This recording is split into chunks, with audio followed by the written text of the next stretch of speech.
Acción, tu revista mensual de cine y series, con los mejores estrenos de cine, fichas y reportajes coleccionables, series de televisión, 4 pósters todos los meses. Búscala en tu kiosco. Hola, muy buenas amigos, amigas, seguidores, seguidoras del canal Acción Cine en YouTube. Aquí estamos otra vez, Jaime Vicente Echagüe, así con solemnidad, con calma. Cada palabra separada, cada nombre separado uno detrás de otro. Carlos es el chico que nos ha pedido esta crítica a la carta de una peli estrenada en el año 2012, dirigida por Ben Affleck, con el propio Ben, con John Goodman, con Alan Arkin, entre otros, una película, entre otros además muy buenos secundarios, por cierto, una película titulada Argo.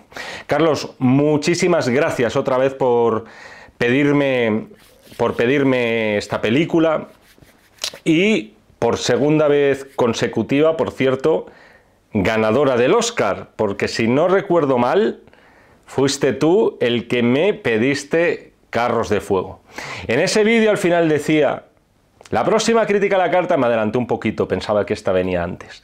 La próxima crítica a la carta será una peli ganadora del Oscar, pero no una peli ganadora del Oscar de las que a vosotros o a nosotros, a todos, se nos vienen a la cabeza de manera instantánea. Dije que iba a caer una peli ganadora del Oscar y esa peli es Argo, cosa que se nos olvida. Oscar a la mejor película. Affleck se llevó el Oscar como productor, como uno de los productores, pero sin embargo no se lo llevó como director aquella noche. Una ceremonia realmente extraña, la de los Oscars de aquel año, y digo extraña sin ningún tipo de suspicacia, porque creo, y es extraña porque creo que es de las pocas ocasiones en las cuales los 6 premios gordos, o sea, película, director, y los 4 correspondientes actores fueron a parar a 6 pelis diferentes. O sea, es algo realmente extraño. Ahora mismo no tengo las estadísticas de cuántas veces ha sucedido esto en los Oscar, pero aquí sucedió. El Oscar al mejor director aquella noche fue para Ang Lee, en su caso por La vida de Pi. De hecho, Ben Affleck ni siquiera estuvo nominado entonces al mejor director. Y viendo otra vez la película, os diría que no acabo de entender el porqué de esa no nominación. Es verdad que hay muchos pesos pesados en aquella ceremonia de los Oscar. Ahí teníamos a Steven Spielberg por Lincoln, teníamos a Michael Haneke por Amor, entre otros tótems, como veis, el día y la noche, pero tótems. No os digo que Affleck tuviera que ganar el Oscar, pero de lo que no se puede acusar precisamente a una película como Argo es de que esté torpemente o chapuceramente dirigida, ni muchísimo menos. Eso es lo que siempre digo sobre los premios, por otro lado. O sea, para mí la mejor película del año, de verdad, casi siempre, salvo excepciones, tiene que tener también al mejor director del año. Pero buscarle la lógica a los Oscars a estas alturas de mi vida no está ya entre esas prioridades. Vamos a decirlo claro, posiblemente Ben Affleck sea mejor director que actor. Bueno, posiblemente no, lo digo convencido de la causa. Y no porque sea un director mediocre y como actor me parezca horrible, es que creo que es muy buen director de cine. Creo que tiene talento para narrar historias, que es de lo que se trata. No era esta la primera vez que se ponía detrás de las cámaras. Ya lo había hecho unos pocos años antes, con un thriller que yo no os digo que fuera ninguna obra maestra, como posiblemente tampoco lo pretendiera, pero que estaba bastante bien, que era Gone Baby Gone, Adiós Pequeña, Adiós, que es como la titularon en España. Esa película suponía además una apuesta arriesgada, en tanto en cuanto significaba adaptar una vez más a Denis Lehane, un autor de novela negra contemporáneo, que desde Mystic River, y teniendo en cuenta lo que logró Clint Eastwood en aquella sí obrita maestra, siempre se va a mirar con lupa con todas las adaptaciones de este escritor. Se va a medir por el rasero de Mystic River cualquier otra adaptación de Dennis Lehane, de acuerdo a la emoción, a esa intensidad que logró Clint Eastwood en aquella película. Otra de las pelis que hemos hablado, basada en novela de Dennis Lehane, fue Shooter Island. Pero bueno, Gone Baby Gone, Adiós Pequeña Adiós, era una película muy estimable, de verdad. Sin embargo, podemos decir que la consagración de Ben Affleck como director es con la película que nos ha pedido Carlos. Además, ahora tenéis también recientemente, muy recientemente, a Ben Affleck de nuevo como director en R. Una película que ha funcionado bastante bien a nivel de críticas y que veo que está gustando mucho a la gente. Y yo os lo voy a decir claro, para mí, por el momento y a estas alturas de 2023, es una de las grandes sorpresas que yo me he llevado en el año. O sea, la típica película de la cual esperaba poco, una película para la mayor gloria de una marca muy conocida, multinacional de zapatillas deportivas, y que sin embargo, ostras, me ha tenido enganchado y por momentos me ha resultado emocionante, uno de esos thrillers empresariales que tanto se estilan últimamente. Pero bueno, vamos al lío, ¿verdad? Vamos con Argo. Oscar a la mejor película. Y no se quedó sin Oscar personal. Al fin y al cabo, Affleck se subió al estrado para recibir su premio como productor junto con George Clooney. Y me parece interesante esto de la producción de George Clooney, que también participó en la película, porque viendo la peli, uno se da cuenta de que quizá el gran modelo a seguir por parte de Ben Affleck, me estoy metiendo en la cabeza de Ben, es George Clooney. El sex symbol que quiere demostrar que no solamente es una cara atractiva, sino que además es capaz no ya de dirigir algo, sino de realizar buen cine, de parir buenas películas. No ha llegado a las cotas de George, aunque es verdad que quizá Clooney apuntaba más como director hace años de lo que finalmente ha sido o está siendo. Pero, sin embargo, la peli para mí, Argo, sí que confirma que Ben Affleck es muy buen director de cine, insisto, con más estilo, con más clase que como actor. Y yo creo que eso también lo vemos en Argo. O sea, una película, por otro lado, tan increíble en el más estricto sentido de la palabra, o sea, no te puedes creer la premisa, y sin embargo, algo de verdad hay en lo que vemos.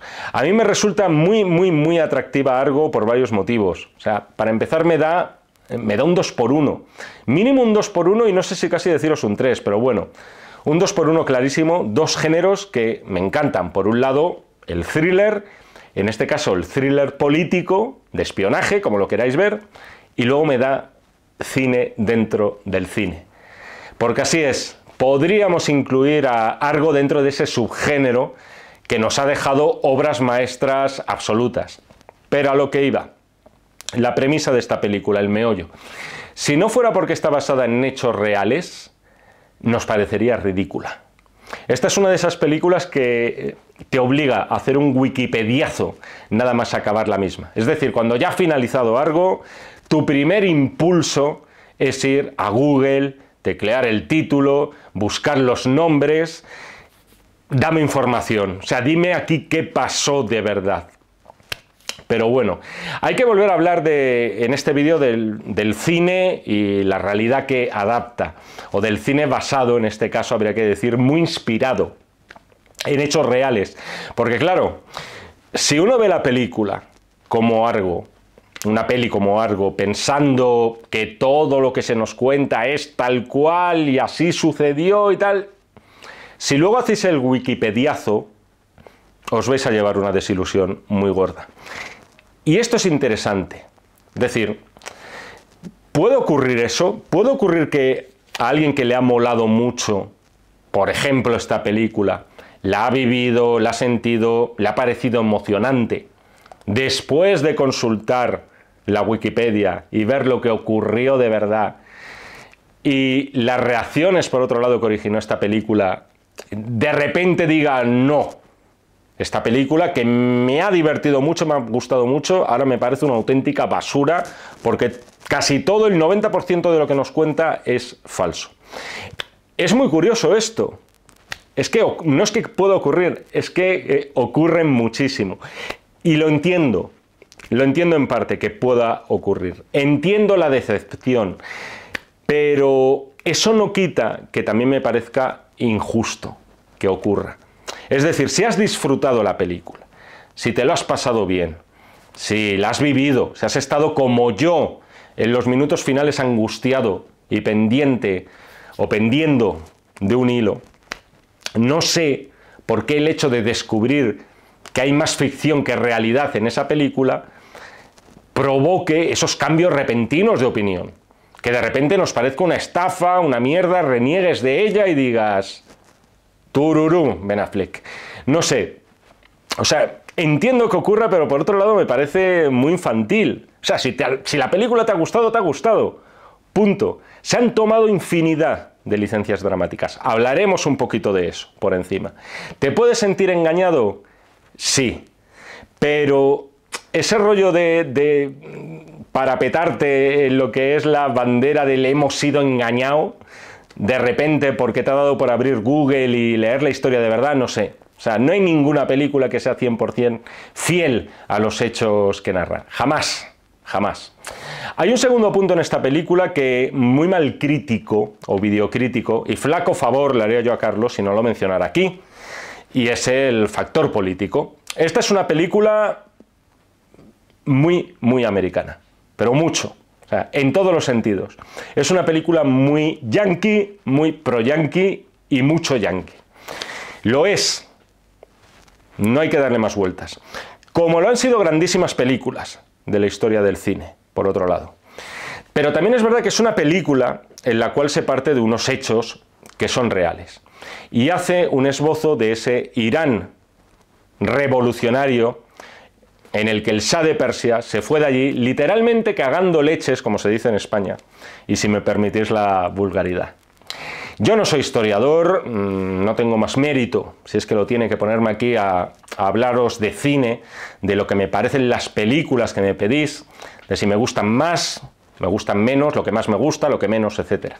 En realidad no tengo otra ocupación que esa en estos vídeos y jamás me veréis aquí hablar de, por así decirlo, mis folias está bien, pero mejor mis fobias o mis filias políticas. Para empezar, porque este es de los pocos espacios en todo YouTube, os diría, donde simplemente venimos a hablar de eso, de cine, que al final yo creo que es lo que nos va a unir a todos, pensemos como pensemos.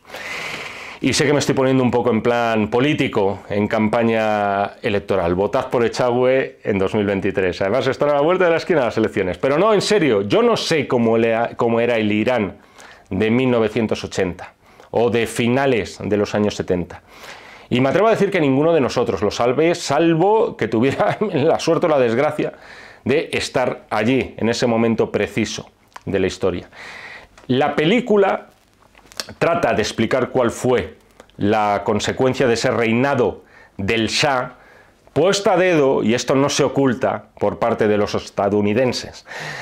Y, por cierto, lo hace con uno de los aciertos de la película, esos créditos iniciales, que vemos dando un poco la vuelta, créditos originales, dando la vuelta a otros experimentos que hemos visto en ese sentido, y se me vienen a la cabeza los créditos del Drácula de Coppola o el Gladiator de Ridley Scott, donde también se hacía una presentación muy original, en este caso directamente con viñetas de cómic, que luego vamos a poder asociar con el storyboard de esa falsa película que fue Argo.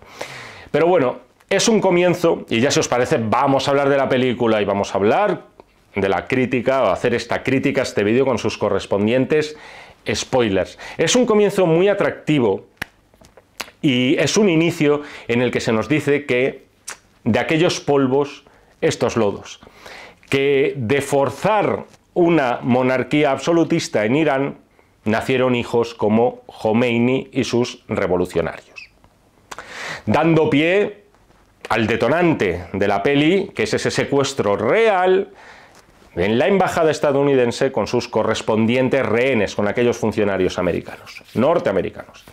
Rehenes que hay que decir también que después de bastante más de un año de cautiverio, afortunadamente salieron de allí con vida. Esta es una situación complicada porque siempre hay polaridad y por eso quería tratarlo desde el principio. Hay polaridad y muchísimo más cuando está Estados Unidos inmerso en una crisis política real como la que retrata Fargo. Porque muchas veces es cierto, vemos que muchas de las desgracias del terrorismo que ha sufrido Estados Unidos ha sido de algún modo una respuesta a una consecuencia, la postura de Estados Unidos a nivel geopolítico. Es siempre muy peliagudo hablar de esto, entre otras cosas, porque sería irme demasiado por las ramas y por los cerros de Úbeda. El primer instinto en una película como esta, y yo así os lo digo, como os lo siento, es el de ir con esa pobre gente que está secuestrada en la embajada. No sé cuál será el vuestro, posiblemente el de muchos no, dirán, os lo merecéis por lo que ocurrió. Es verdad que en las películas estadounidenses que narran hechos como los que vemos en Argo, al final están científicamente diseñadas para que nuestras simpatías vayan con Estados Unidos. ¿Quiere decir esto que habría que mirar la película con otros ojos, ver ese secuestro inicial, teniendo en cuenta que esa revolución fue fruto de la estrategia de Estados Unidos en Oriente Medio? Eso ya os lo dejo a cada uno, pero lo que sí que tengo que decir es que es cierto, Argo es una película muy complaciente con Estados Unidos, pese a esas críticas que se nombran en el prólogo inicial y las cuales después no tienen demasiado desarrollo. Es, por así decirlo, muy complaciente con los norteamericanos y muy poco con el retrato de los rebeldes de Khomeini. Luego hablaré de esto cuando ahora en breve ya pasemos a repasar la película. Las cosas que más me gustan y las cosas que me gustan menos. Pero creo que, insisto, es algo además de lógico. Es una producción estadounidense que esto ocurra. Para mí, esta postura, a efectos dramáticos, sí que tiene alguna consecuencia para mí un poquito negativa. Para que os hagáis una idea, o sea, resulta sorprendente pensar que Argo y Siriana, una película, por cierto, que cada vez que veo me gusta más, cuenten con la misma persona, George Clooney, como productor. Es muy sorprendente, porque podríamos decir que Argo sería la respuesta proamericana a una película como Siriana, que estaba muy lejos de ser eso. Pero bueno, a mí yo os digo que me importa al final relativamente. Yo lo que quiero siempre es, dame una buena historia. Dame una historia que me guste, que me emocione, que los personajes me los crea, que me caigan bien, que me caigan mal, pero que de algún modo me lleguen. Tampoco voy a poner más el dedo en la llaga, pero bueno, si alguno de vosotros sois alérgicos a la lectura a una lectura favorable de la historia a Estados Unidos, que sepáis que Argo, a lo mejor por ese ojo, nos entra. Dicho esto, bueno, tampoco lo había mencionado, por un montón de cosas, me parece una película de verdad notable. Argo, pero notable. Me parece una película que casi triunfa plenamente en todo lo que se propone. Me parece una película excelentemente bien dirigida y me parece una película que, si de lo que se trata aquí es de generarte tensión e incertidumbre, pese a que todos más o menos podemos intuir cómo va a acabar la cosa, es sin duda una película para mí de 4 estrellas sobre 5. Esta es una película, por otro lado, que puede tener fama de ser muy complaciente con el público, de ser una película fácil para el público, muy pensada para gustar, y quizá de ahí recompensa del Oscar. Pero también me gustaría poner en valor algo.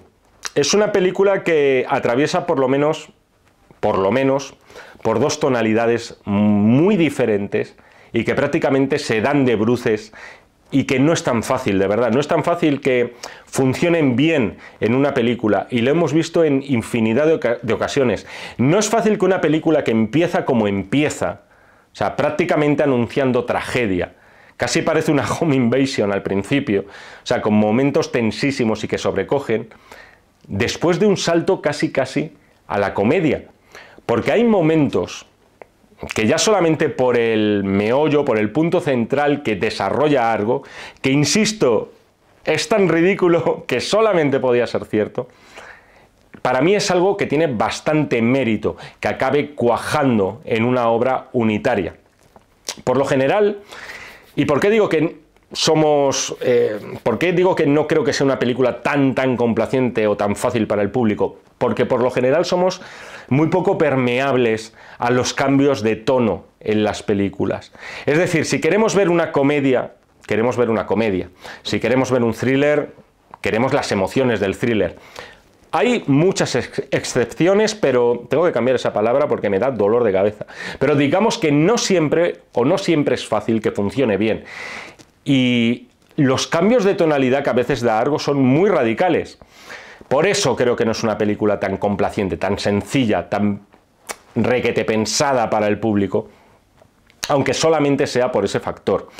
Quiero también hacer mención a la versatilidad de Ben Affleck, director.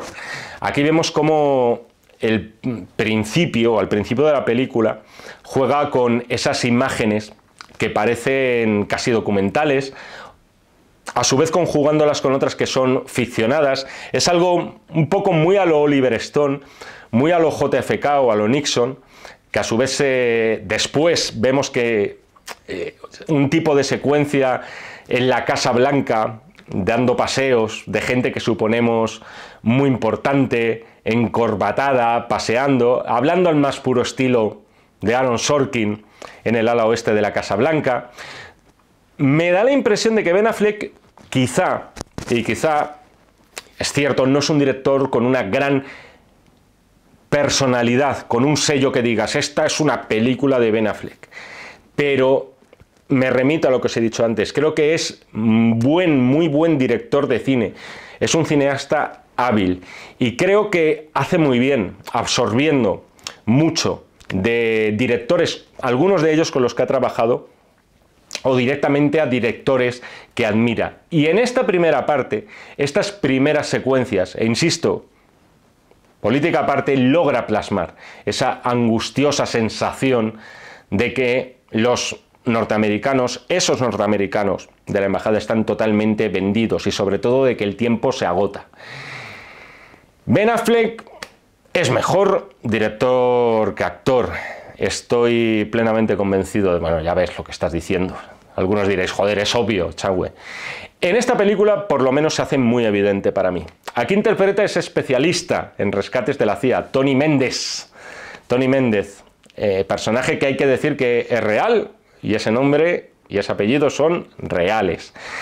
Un personaje solitario, personaje de vida familiar, vamos a decir que más bien fracasada, y un papel en el que yo le noto a Ben Affleck que cuando quiere hacer un rol, vamos a decir, en plan 100% serio, los recursos de Ben Affleck se basan en no sonreír nunca, en no sonreír jamás y poner cara de culo. O sea, mala cara, quiero decir. No es eso un lastre para mí en la película, eso también lo quiero dejar claro. Pero es verdad que al final Ben Affleck, actor, en este caso en concreto lo fía todo a su presencia, porque sin duda es un actor de mucha presencia, es un actor de una gran envergadura, también desde un plano físico y con un rostro muy pétreo y demás. Y tiene también al final, como la mayoría de las estrellas, ese ángel de las grandes estrellas de Hollywood. Pero también es un actor que a veces le lastra la falta de expresividad. Y eso, insisto, ¿lastra la película? No. ¿La desluce un poquito? Sí. Para mí es mejor narrando historias. Además pone atención en determinados detalles que, aunque no sean claves, después los vamos a recordar, o mejor dicho, no son claves en ese momento, pero después los recordamos. Administra muy bien la información desde un punto de vista visual. Por ejemplo, bien prontito vemos esa reconstrucción de los papeles triturados con las fotos de los 6 funcionarios que se han fugado a otra embajada, en este caso la canadiense, y que van a tener que buscar los protagonistas y también que están siendo buscados por los revolucionarios.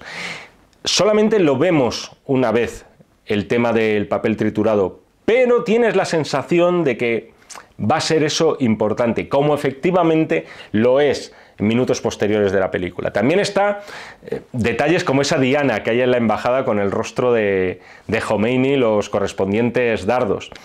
La película, desde un punto de vista dramático y narrativo, me parece una película a la que ponerle pocos reproches, muy pocos bajones narrativos noto yo en Argo, pese a los cambios de tono tan bruscos, porque ahora viene lo que para mí es la parte, vamos a decir, más cómica, más tirando a farsa, pero a su vez también la más romántica, que es la vertiente cinéfila. El mejor plan que se les ocurre para sacar a esa gente de Irán es hacer pasar a Tony Méndez por productor de cine y sacar a estos 6 estadounidenses refugiados, haciéndoles pasar a su vez a uno por guionista, a otro por fotógrafo, a otra por diseñadora, que están en Irán buscando exteriores para una película de ciencia ficción. Una película que tendrá como nombre Argo y la cual podríamos considerar un rip-off, una copia barata de Star Wars. Esto es para mí lo que engrandece de verdad, lo que hace de Argo una película notable, lo que la hace además algo diferente. Introducirse de lleno en lo que es una farsa, casi rozando, os decía antes lo del cine dentro del cine, pues vale, casi rozando lo que sería una película como el Ed Wood de Tim Burton. Es muy bonito para mí ese instante en el que Tony Méndez está viendo Ben Affleck, está viendo la televisión, creo que es la 5ª parte del Planeta de los Simios, y se fija en esos exteriores desérticos de aquella película. Y se le viene a la cabeza la idea, oye, ¿y si nos hacemos pasar por canadienses para rodar una película de ciencia ficción en Irán? La idea en sí es tan loca, tan descabellada, pero no tanto teniendo en cuenta que el primer Star Wars, como bien sabéis, y además con bastantes problemas, no en este caso políticos, sino meteorológicos, se rodó en Túnez, también aprovechando los parajes desérticos. Lo que sí es descabelladísimo es que se les ocurriera tal idea en un país, en un momento en el cual era un polvorín. En esta parte de Argo entran en juego, para mí, otro de los grandes alicientes y que les hace además subir nota a la peli, que son unos grandísimos secundarios. O sea, John Goodman dando vida a un personaje real, a John Chambers, uno de los grandes maquilladores de la historia del cine, y más concretamente abrió una nueva etapa en el maquillaje del género fantástico gracias precisamente a ese primer Planeta de los Simios. Don Chambers, John Goodman, encarnándole además con esa bonomía que tiene el actor, que incorpora muchos personajes, a veces no hay término medio con él, o es un chalado o es el mejor tío del mundo, pero le incorpora también ese sentido del humor, esa ironía, y da la impresión de que John Goodman es que no se ha despeinado para interpretar a este personaje, es que le han tenido que dar las líneas y ya lo tenía clarísimo. Aquí, por cierto, hace acto de presencia otro actor, otro de esos secundarios que ennoblece ese título en el cine y que de hecho estuvo nominado al Oscar. Como bien sabéis, no lo ganó porque ninguna peli repitió grandes premios. Qué cosas raras, ¿eh? Me estoy refiriendo a Alan Arkin. Un Alan Arkin que, otro también de segunda y tercera juventud, ya en su madurez demostró ser un actor muy versátil, capaz de crear personajes como el abuelo de la pequeña Miss Sunshine, que supone un punto de inflexión para él, o aquí encarnando a este productor de tercera fila, que en su caso hay que decir que no es real. Este tal Lester es un personaje ficticio, pero es verdad que basado en varios personajes que tuvieron algún tipo de relación con el encargo de esta falsa película organizada por la Agencia Central de Inteligencia. Al final, todo este segmento central de Argo, muy a su manera, ya os lo digo, acaba engrosando ese género que nos ha dejado grandísimas obras maestras, que es el cine dentro del cine. Se pueden escuchar, por otro lado, reflexiones muy interesantes, como por ejemplo la de que un mono con un mes de adiestramiento sería capaz de dirigir una película. Diréis, están de cachondeo. Hay que decir que Orson Welles en una ocasión vino a decir algo parecido, y todavía en menos tiempo. No dijo un mono, pero dijo en 2 días. O sea, baja la apuesta. Un mes no, un mes un mono, 2 días una persona. En 2 días se podía aprender todo lo necesario de técnica cinematográfica para ser director de cine. Quizá aquí se tiraba un poco un triple, pero bueno. Después escuchamos frases del tipo como que el ayatolá es un santo comparado con el sindicato de guionistas. También están las negociaciones para hacerse cargo para hacerse con ese guión de Argo, que al parecer existió de verdad, el guión. Después tenemos esa fiesta maravillosa en Hollywood, esa falsa presentación. Bueno, no, la presentación es real. La presentación real del falso comienzo de rodaje de Argo, con esos chihuahuas de color azul que emulan a Chihuahua, con esas chicas que parecen unas variantes sexys de C3PO. Hay un momento aquí, por cierto, que me parece arriesgado desde un punto de vista dramático, y es de los meritorios para mí en la película, precisamente por ese riesgo. Cuesta un poquito asimilarlo, pero es precisamente ese montaje en paralelo que hace aquí el Affleck director. O sea, por un lado, la lectura del guión que se está haciendo en esa presentación, con una aventura espacial tontísima, ya sabéis, con ese cartel que casi te remite más al Señor de las Bestias que Star Wars. Parece una aventura espacial más bien infantil. Esa lectura de guión se entremezcla en el montaje en paralelo con los discursos de Carter y de los rebeldes iraníes. Y todo eso culminado con el falso fusilamiento de los rehenes en la embajada, que verdaderamente te deja sin aliento. Ese paralelismo entre esa ficción tontorrona que están leyendo los responsables de Argo película y la realidad que se estaba viviendo en el Irán de por aquel entonces, me parece uno de los momentos más interesantes de la película desde un punto de vista técnico. La película, a ver, pro-yankee, es pro-yankee, pero a veces dice, ay, vamos a recoger un poquito de hilo. Antes hemos tenido imágenes también en la peli de un noticiario de cómo unos exaltados norteamericanos pegan una paliza a un iraní en Estados Unidos por el mero hecho de ser iraní.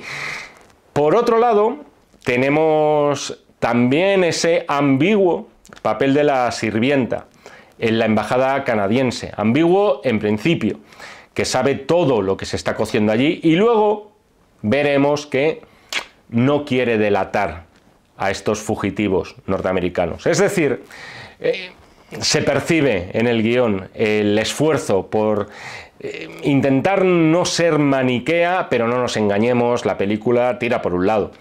Todas estas partes, vamos a decir, de iraníes buenos, se compensan con las estampas típicas que no fallan cuando nos están hablando de Irán, desgraciadamente al parecer ciertas, con la gente ahorcada y colgando en grúas. Pero es lo que os decía al final.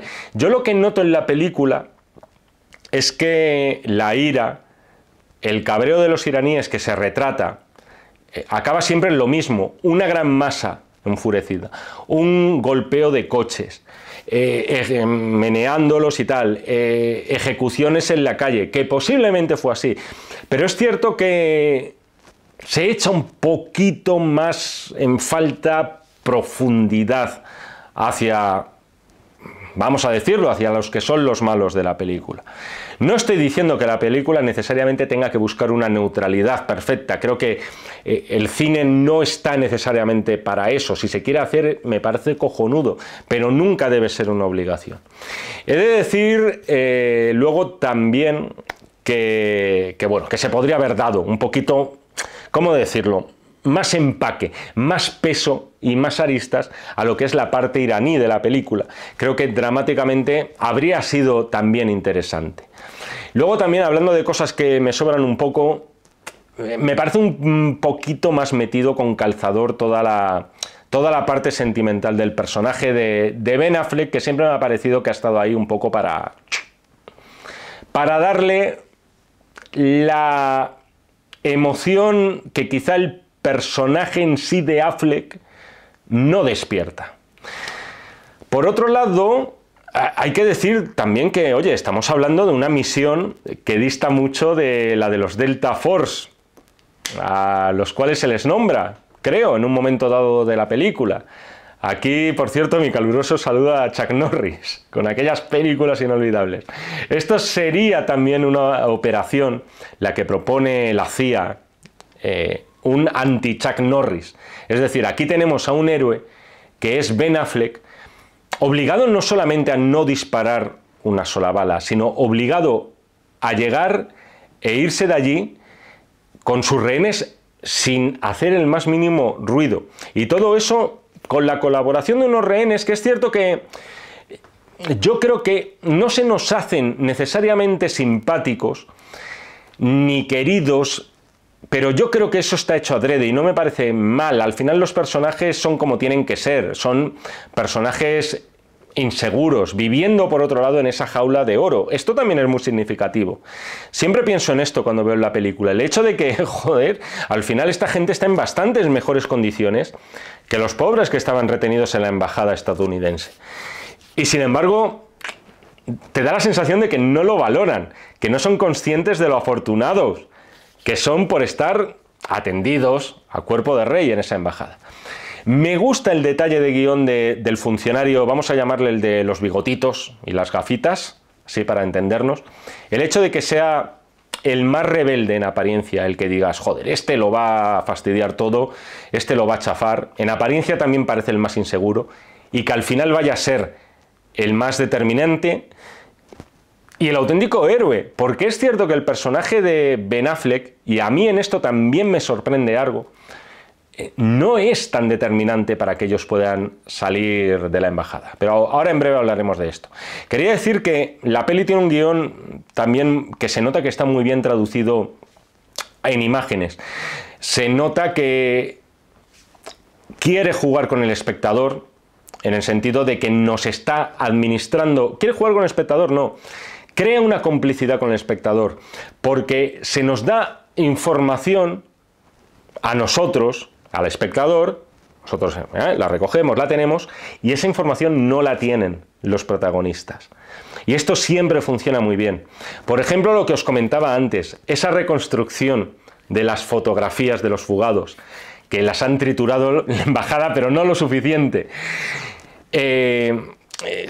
Tenemos ese plano que, por cierto, es impresionante, también visualmente la peli mola mucho, de esos niños reconstruyendo esas imágenes, tira a tira. Y eso es algo muy agradecido para nosotros.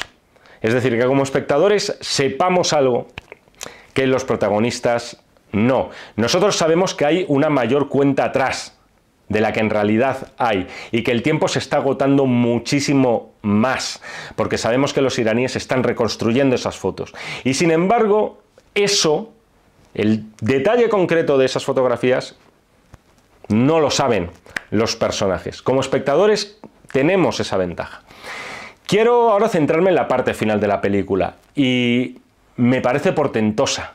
O sea, todo el montaje en paralelo con ese interrogatorio en el aeropuerto, a la vez los funcionarios de la Casa Blanca, no lo he mencionado, pero por aquí está otro gran secundario que es Bryan Cranston, por ahí está también Kyle Chandler, que tampoco lo había mencionado. Casa Blanca, aeropuerto y a su vez el teléfono que suena en la oficina de rodaje, en la oficina de la productora falsa que han creado para este Argo, esperando que John Goodman o Alan Arkin lo cojan, porque los iraníes quieren comprobar que efectivamente eso es el equipo de rodaje de una película canadiense. Aquí me olvido, por ejemplo, del hecho de que digas, joder, los iraníes solo con que les cojan un teléfono ya dan por hecho que eso es bueno. logra que, tal como está montada toda esta parte final, con 3 puntos de atención diferentes, con el sentido del ritmo muy medido, cada secuencia muy ajustada, te da tiempo además a asimilarlo, pese a que te da la impresión de que está sucediendo a la velocidad del rayo. No me hago más preguntas de la cuenta, me dejo llevar muchísimo. Me parece que está rodado, producido e interpretado además por hasta el último secundario de una forma sensacional.